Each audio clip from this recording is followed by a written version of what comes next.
A diferencia de los tratamientos térmicos usuales, en estos tratamientos se modifica la composición química de la superficie de los materiales introduciendo ciertos elementos químicos gracias a un proceso de difusión atómica. Este fenómeno está fundado en el aumento de movilidad de los átomos en el estado sólido conforme aumenta la temperatura. Con los tratamientos termoquímicos se tratará de conseguir alguno o varios de los siguientes fines. Aumentar la dureza superficial sin alterar la ductilidad y resiliencia del núcleo de las piezas.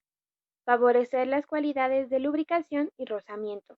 Aumentar la resistencia al desgaste.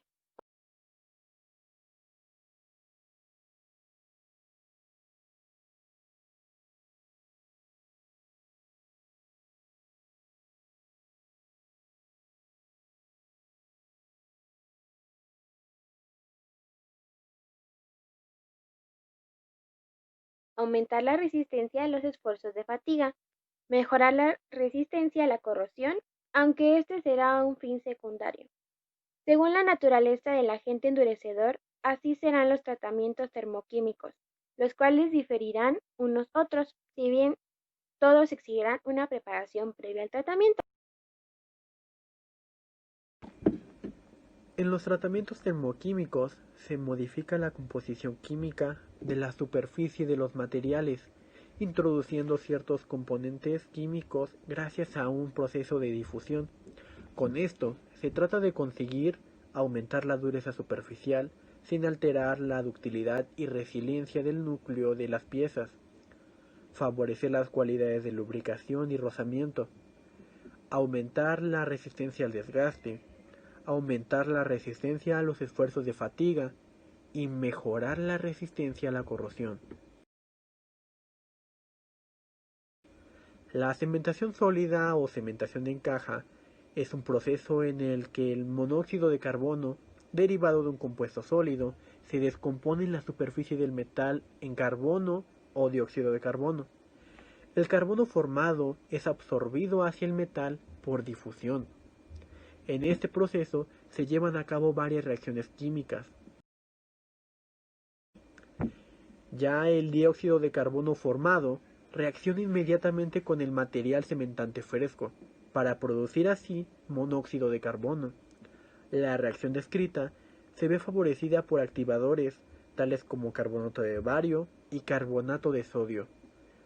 La cementación sólida se efectúa en un recipiente sólido metálico, comúnmente acero inoxidable o un acero aliado, el cual contiene la pieza a cementar rodeada del compuesto. Los compuestos cementantes más comunes tienen del 10 al 20% de carbonatos de metales alcalinos, aglomerados con carbón o coque. El tamaño de partícula del compuesto cementante es variable, sin embargo, es común encontrar tamaños desde 6 a 8 mallas. Las temperaturas empleadas en este proceso vienen a ser de 815 a 955 grados Celsius.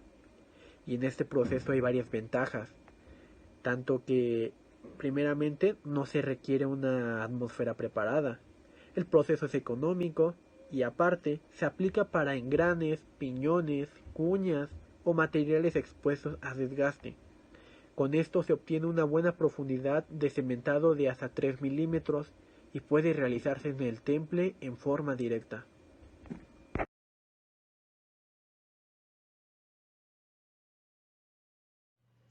La cementación es un tratamiento termoquímico austenítico que se realiza al acero de bajo carbono que no está templado con el objetivo de enriquecer en carbono la capa superficial.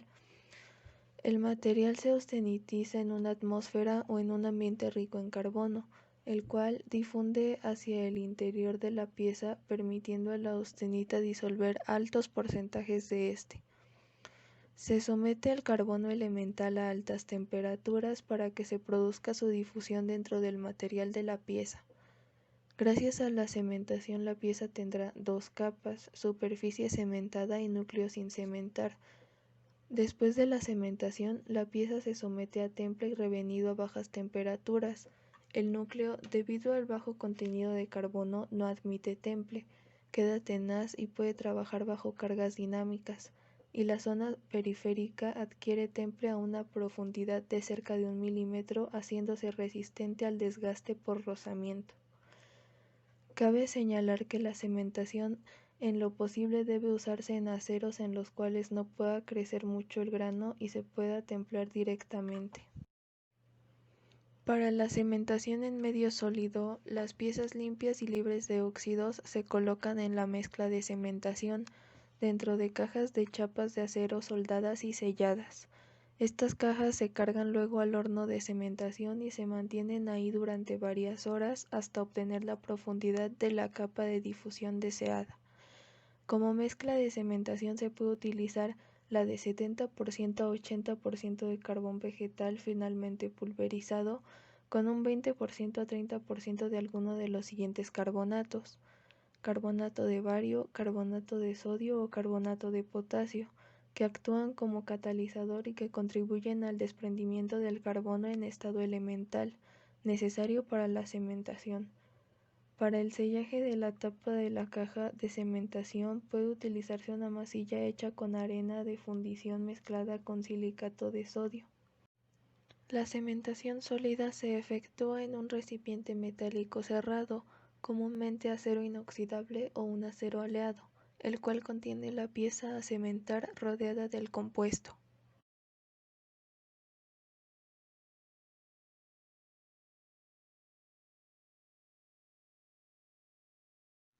Bueno, buenas tardes. Yo voy a explicar acerca de la preparación de las piezas para llevar a cabo la cementación sólida. Y pues bueno, el requisito que se tiene como primera instancia, pues es importante la limpieza de la superficie a la que estos se aplican. La preparación de esta superficie consta generalmente de 2 pasos principales cuyos objetivos son la eliminación de sustancias orgánicas, que es el desengrasado, y de los materiales inorgánicos, que es descarrilado y pulido. El desengrasado se utilizan como elementos desengrasantes limpiadores alcalinos, como la sosa cáustica, el carbonato sódico, fosfatos, etc. Las piezas se sumergen en baños o son rociadas usando una pistola con estas soluciones. También se pueden llevar a cabo por medios electrolíticos, en cuyo caso la pieza funcionaría como cátodo en el proceso. Las piezas a tratar siempre están contaminadas con aceites y grasas, por ello es de que se lleva a cabo el desengrasante. El descarrilado consiste en que una vez desengrasadas las piezas, estas han de ser descarriladas. El espesor y la composición de la cascarilla dependen de los antecedentes en el que se haya expuesto el metal, pero el proceso de descarrilado se puede hacer de 2 formas. Está el decapado químico, que se basa en la inmersión del metal en medios ácidos, ácido sulfúrico generalmente, hasta que la cascarilla se haya disuelto o desprendido. Y tenemos el otro, que es el decapado electrolítico, el cual puede ser anódico o catódico, siendo un método más rápido.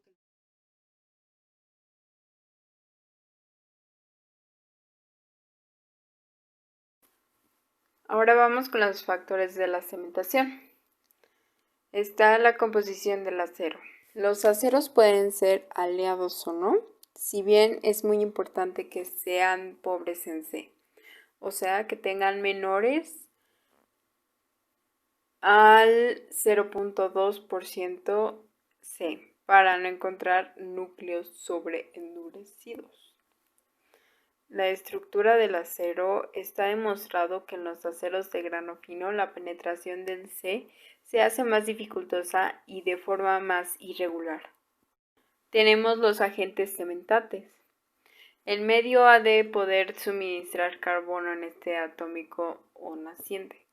Se obtiene generalmente a partir de hidrocarburos.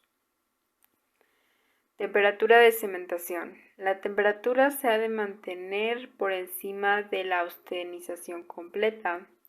Conforme se eleva la temperatura, el proceso es más rápido, pero existe peligro de sobrecalentamiento. No debe pasar de los 1000 centígrados. El tiempo de cementación, a igualdad de los restantes factores, el espesor de la capa cementada crece con la duración del proceso según una ley parabólica. Bien, para su ejecución, las piezas se meten en una caja con una gran cantidad de polvo para cementar y son colocadas de tal manera que la pieza esté rodeada de polvo. Una vez rodeada de polvo, se cierra la caja con una tapa y al último es sellada, por así decirlo, con un poco de barro. Ahora, la pieza que está dentro de la caja se calienta hasta la temperatura de cementación y se mantiene las horas necesarias para lograr la profundidad de cementación deseada. Las temperaturas que normalmente se usan en las cajas de cementación varían entre los 815 y 950 Celsius. Estos pueden incrementar hasta 1040 Celsius, pero solo cuando se tratan aceros de grano fino.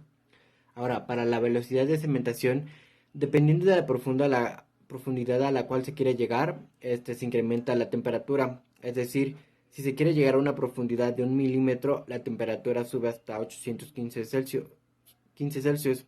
Si se trabaja una profundidad de 1.5 milímetros, la temperatura sube hasta 870 Celsius y así sucesivamente. De todas maneras, la velocidad de cementación es más rápida cuando inicia el proceso, pero gradualmente disminuye a medida que éste se extiende.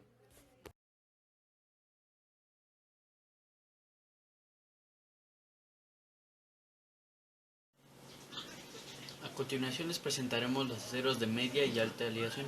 Los aceros de media aleación son en los cuales la suma de sus aceros aleados cromo, níquel, molibdeno y manganeso es inferior a 3.0%.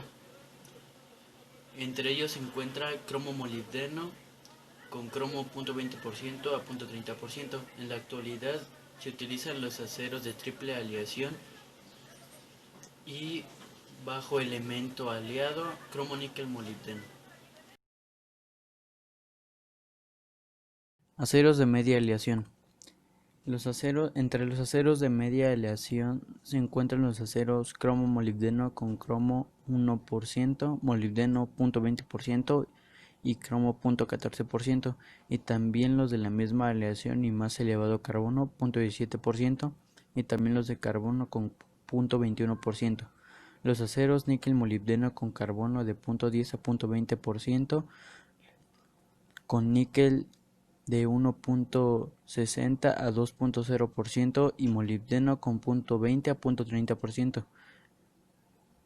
Los porcentajes de carbono son variables desde 0.10 a 0.25% y contenidos en cromo de 0.35 a 1.0%, en níquel de 0.35 a 1.50% y molibdeno 0.15 a 0.40%. De todos estos aceros, los de más elevada aleación se suelen templar en aceite y los de menos aleación en agua. Para un mismo acero, también suele ocurrir que cuando se trata de piezas pequeñas se pueden templar en aceite y las piezas grandes se deben templar en agua. A veces también es muy importante enfriar durante unos segundos en agua y luego pasar al aceite. Aceros de alta aleación. En algunos casos, para la fabricación de piezas de gran responsabilidad sin que se quiere evitar las deformaciones y se quiere obtener, además de elevadas resistencias en el núcleo central, se emplean aceros con elementos de aleación en porcentajes superiores a 3.0%. En contenido de carbono casi siempre suele ser inferior a 0.20% de carbono, pues al ser la templabilidad de estos aceros muy elevada, no son necesarios porcentajes más altos de carbono para alcanzar resistencias en el núcleo de 90 a 50 kilogramos por milímetro cuadrado. A este grupo pertenecen los clásicos aceros al níquel de carbono 0.10 a 0.20% y níquel 3.0%, y también los de níquel 5.0%.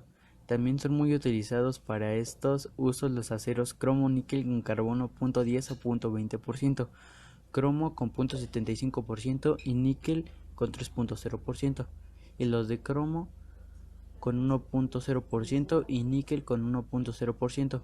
Para piezas de aviones y motores de aviación y piezas de alta resistencia y gran tamaño son muy empleados los aceros cromo, níquel, molibdeno con los mismos o muy parecidos porcentajes de carbono.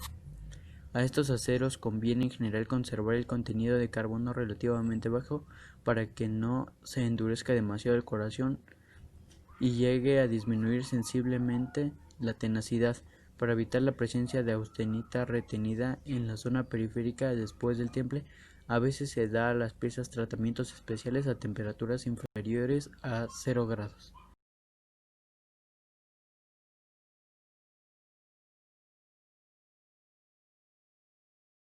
La cimentación sólida varían dependiendo de las piezas a fabricar. Las piezas de tamaño mediano y pequeño, en las que se deben de cuidar las deformaciones y se interesa una buena tenacidad para soportar variables de 70 a 90 kilogramos por milímetro cuadrado, se utilizan los aceros de media aleación con un temple al aceite o al agua, y en las piezas de cualquier tamaño en las que no se permiten las deformaciones y en las que se interesa una buena tenacidad y alta resistencia, generalmente van de 90 a 50 kilogramos por milímetro cuadrado. En ellos se dan un acero de alta aleación con un temple al aceite.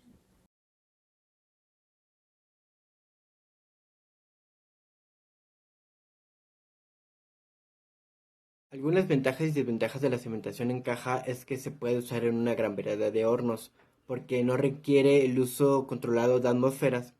Otra ventaja podría ser que utilice un método simple para el enfriamiento lento de piezas.